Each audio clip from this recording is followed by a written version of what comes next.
In tasing, finding enemy health is very common. And typically the way to do it is you affect their health, typically by hitting them, and then you search for a less than value. So we're going to try doing that for this footballer enemy, who takes multiple hits to kill. So new, 1 bite, previous value, less than. So he gets hit, we search. He gets hit, then we search again. And it looks like we have some bad values in here. These are most likely not it. These bottom values. Just remember. And also the changes. I'm going to clear the changes by clicking that C. Yeah, I mean, he's not taking any damage. And these values are already changing.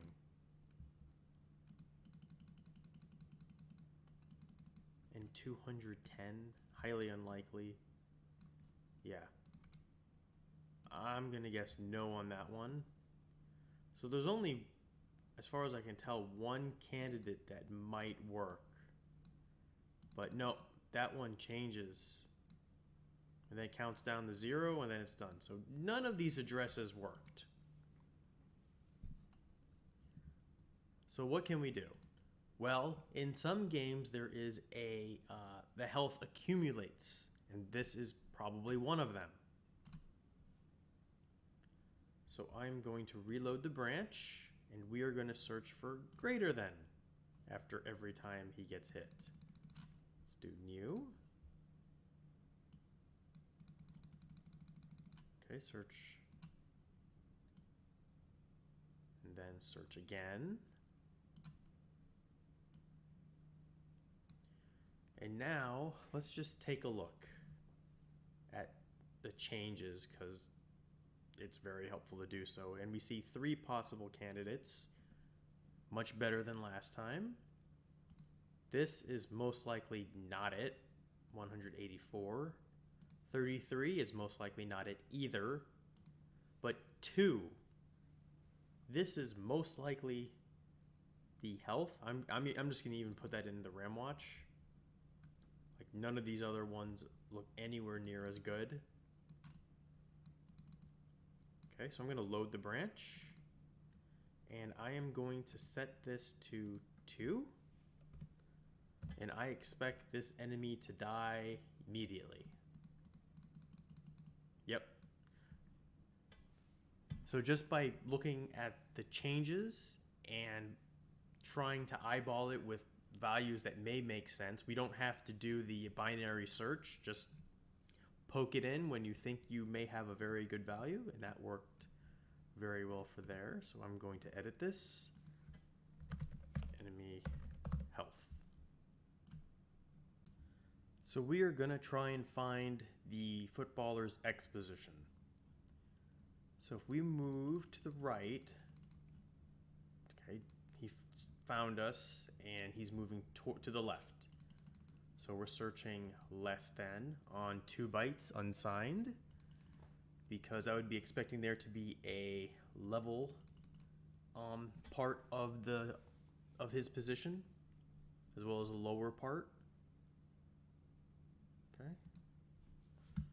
Let's start breaking down some of these.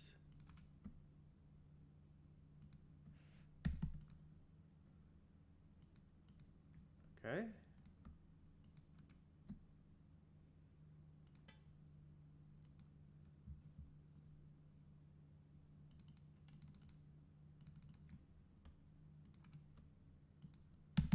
Just keep poking in. So not there.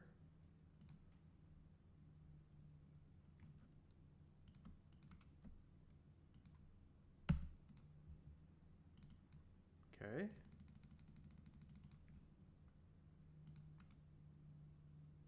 What about EC?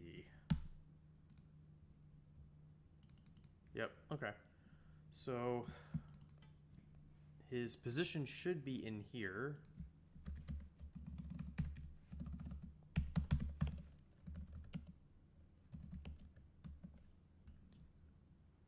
But one thing to notice is that his position does not look like Mario's position. So let's take a look and see if that even makes sense. No. Those jumps are far too extreme.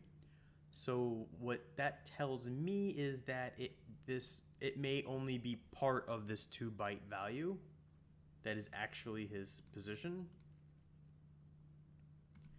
So if I right click, view hex editor, let's just visualize, let's just take a look at this here and see which of these addresses actually change while he moves. It's that byte, the B6. I'm going to change this to 1 byte. And I am going to add that to RAM Watch.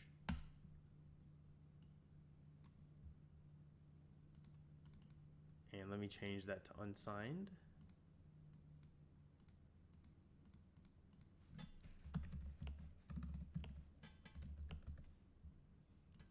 And remove the 2 byte value.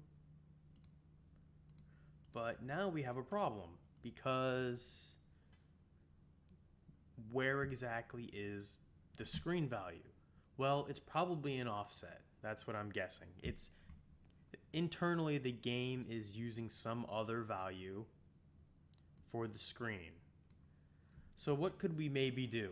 Well, we can maybe try and see what happens when the footballer goes across a threshold. Like let's say his value goes underneath 0 of this, so the screen value would change, or it goes above. So instead of running at him, what if once he notices us, we start moving left and running? So he follows us.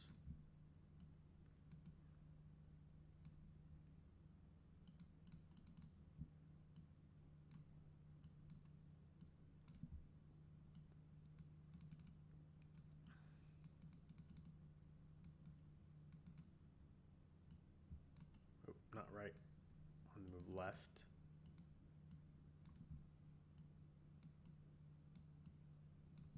Come on, Mario. Come on, footballer. Hurry up. Okay. I'm going to make a branch.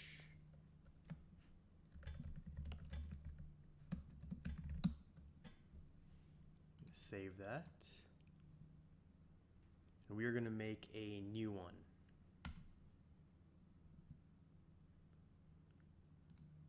Because what I am expecting is that this screen value will decrease when he moves over.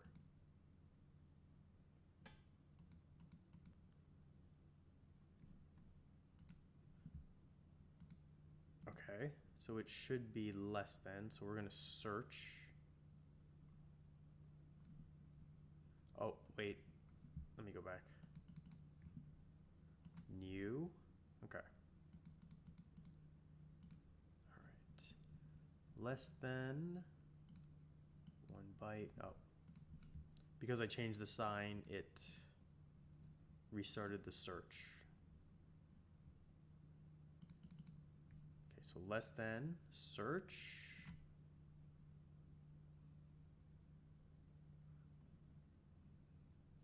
Now what is like the screen position? If we look in view editor for Mario, it's 07 hex.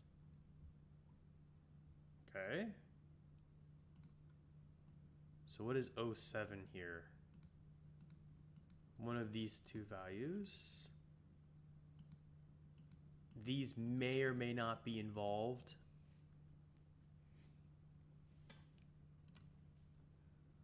But we can test. I mean, if this doesn't work, there may be something else involved internally in the game, and that may require more digging than what we can easily do. Oh, okay. So that may actually be his screen position, or that enemy's screen position. So if I put it back to 7, will he reappear?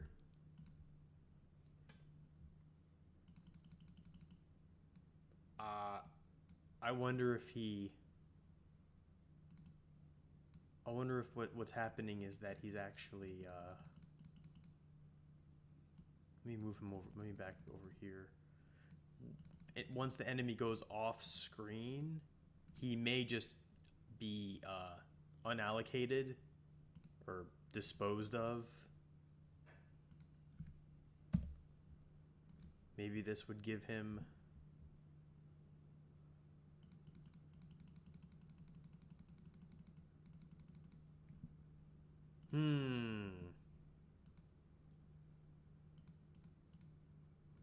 Let's see. So position's 40 on, or 50 for screen 8.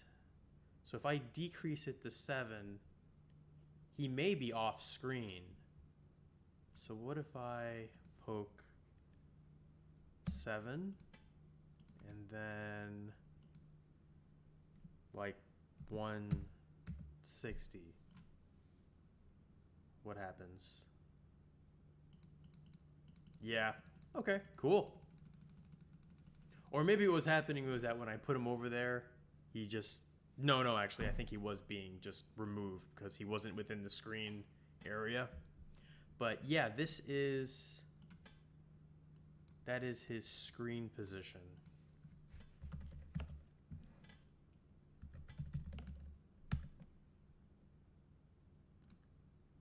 At least for this enemy that I found.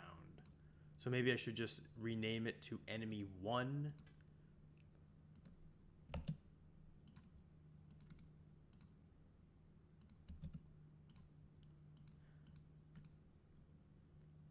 So I'm going to save that.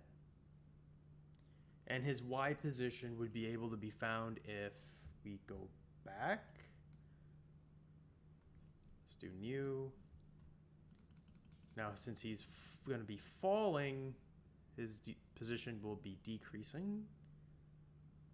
Or increasing, sorry. Okay, search. Mario, you need to be moving left. Okay, search. Anything nearby that looks like it may make sense for him? So ED, maybe E1?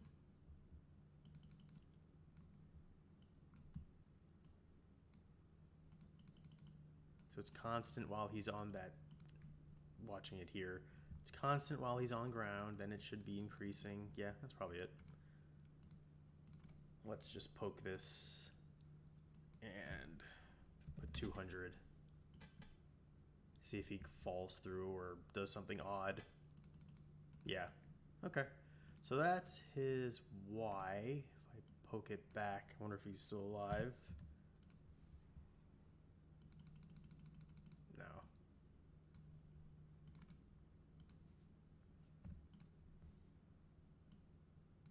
Yeah, okay, cool.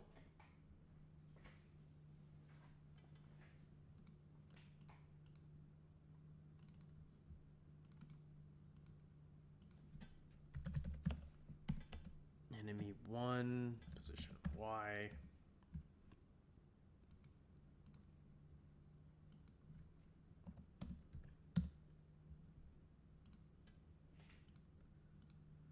So if I were to try and guess his position, his screen position's probably nearby this.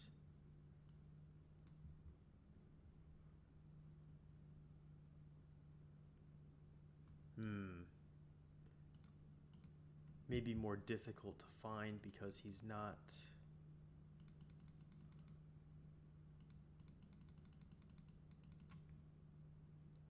I don't know what the screen position is for this enemy here because I won't be able to test a change easily here. If I had a screen that was longer vertically, we could see a change, but here it's always going to be within that range, or he just dies. Or maybe when we kill him, we can see a change.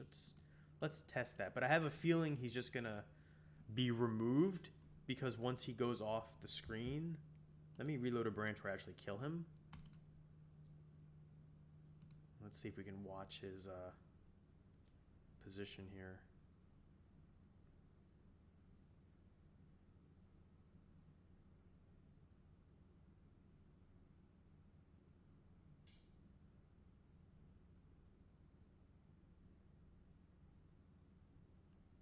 Taking a while here.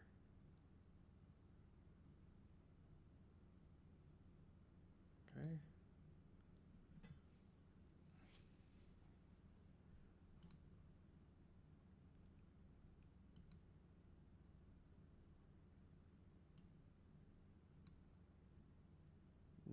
No, no, it didn't work. Once he went past this value, it's not being updated anymore. So that did not work. Too bad, but if I had a different level, we could test it and we could probably find it. And I'm guessing that it would be very close to the enemy one's X screen.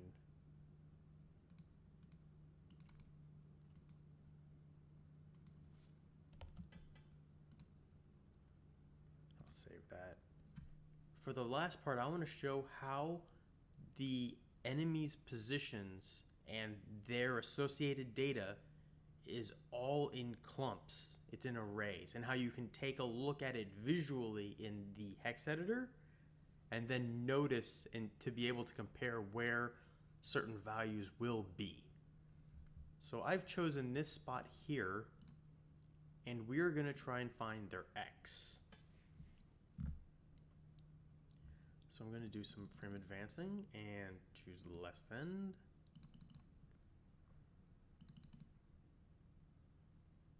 Search.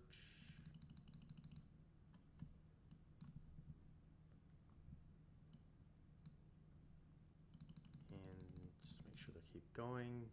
Search again. So we got a lot of addresses here. And we're going to take a look in the area of where that other enemy was, because this will most likely be where a lot of the positions will be found. So if we have ED, we see a lot of positions here that are very close together and fairly regularly spaced as well. So I'm going to go out on a limb and guess that these are all the enemy's spots, all their X positions. And I'm going to poke all of them with 200, and we will see what happens with that. Yeah. So they're all breaking apart. So in this game,